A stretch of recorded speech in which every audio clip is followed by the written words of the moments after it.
After all the negative attention from the last video, I'm going to re-clarify what I'm talking about when it comes to checklists. This is for commercial single engine day VFR. Repeat after me, single engine day VFR, single engine day VFR. Once any of those things changes, of course there's a paper checklist involved.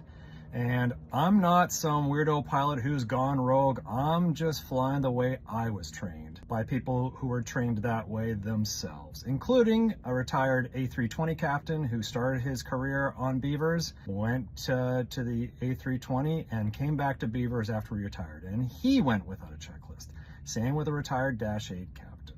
See these two float planes, single engine day VFR, flown without checklist by either of the pilots. And this company flying the single turbo Otter, also flown without checklist. And there's a good chance the pilot of this aircraft is the same pilot who flew the Martin Mars water bomber on its historic last flight. Feel free to tell him that he's flying wrong. This company also flies caravans on floats, but they do IFR, so it's 2 crew with a checklist. They also fly Twin Otters on floats and wheels, which also includes a checklist. I'll end all of this with a story. I was training 3 guys who were buying a 185 amphib together, a 787 captain for a major airline, and 2 of his friends. Each one of them had a different task in the operation. One took care of maintenance, one took care of money, and the airline captain took care of procedures. And he made this beautiful checklist, laminated all of that for landing on water, landing on a runway, and I said, you're not going to need that.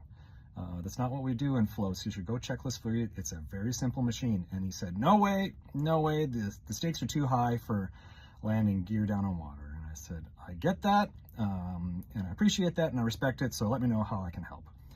10 hours of flying later, he comes back to me and says, you are absolutely right. It's stupid to have your head in your lap flying around at 500 feet AGL. If there's a problem, you got to have your head outside the cockpit and just fix it. You don't have time to get a checklist out. And that's why those of us in the day VFR world, such as helicopters and float planes, don't use a checklist. It's just flows or acronyms. Once that changes, once you get to twin engine or IFR, hell yeah, get a checklist out. Fly safe, everybody.